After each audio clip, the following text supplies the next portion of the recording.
Hello guys, so today we're going to be dividing fractions. It's quite similar actually to what we were doing yesterday with multiplying fractions. There's just an extra step to start off with. So our learning intention today, like I said, is to divide fractions. Our success criteria by the end, hopefully we'll be able to divide fractions. All right, so what I would like you to do is pause this video and write down these notes here.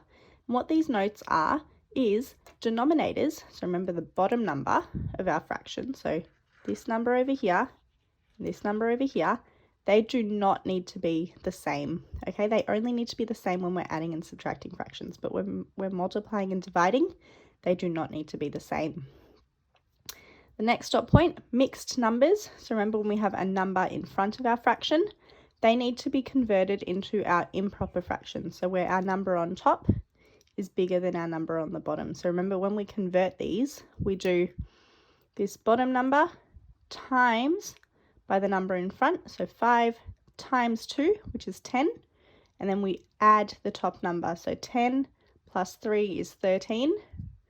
So we write 13 at the top. And then whatever our denominator is here, we write that here as well.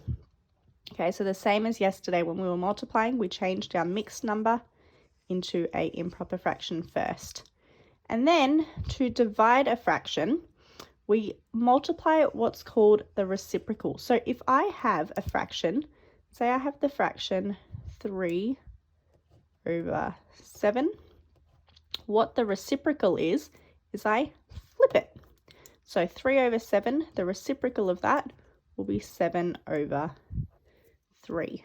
All right, so like I said, I'm going to get you to pause over here. And I want you to write down those 3 dot points. Then we'll go through 2 examples. Okay, so hopefully by now you've written that down. We're going to go through our examples now. So our first example here, we've got 2 divided by 5, or 2 over 5, divided by 3 over 7.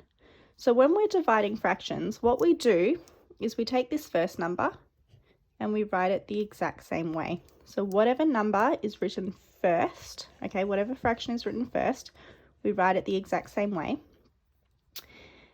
And here we said to divide a fraction, we multiply by the reciprocal. So what we're going to do is we're going to change this divide sign into a times.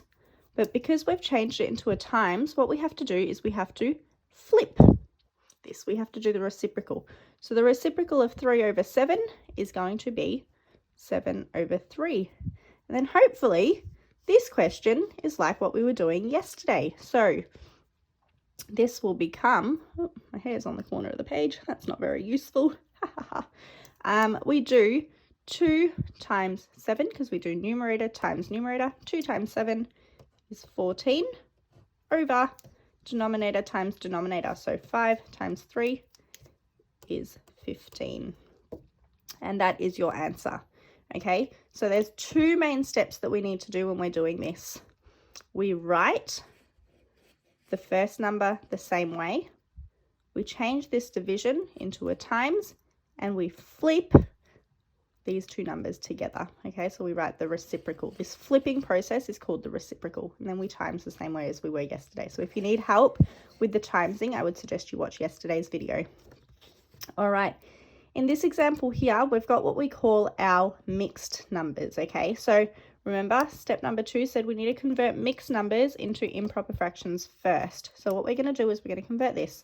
So 2 1/4 is going to become 4 times 2, and then we're going to add the 1. So 4 times 2 is 8. 8 plus 1 is 9, so that's going to become 9 over 4. And we're dividing that by 1 1/3. So we've got to convert this as well. So this is going to become 3 times 1, 1 plus 1. So 3 times 1 is 3. 3 plus 1 is 4. So it's going to become 4 over 3.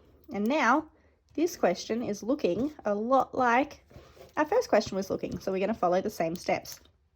So our first number, we're going to write it the same way. So we've got 9 over 4. This division, we're going to turn it into a time sign. And then our reciprocal is going to be 3 over 4. We've just swapped those 2 numbers together. And now I can times the same way. So 9 times 3 is 27. And then 4 times 4 is 16. And that is my answer. All right, what I would like you guys to do today is exercise 3B, all right, which again is on page 121. And we are going to be doing question 6 and 7. Question 6 and 7. There's also a YouTube video on Google Classroom that you can watch, and the PowerPoint is there that you can go through as well if you need some extra help, and the notes will be posted as well.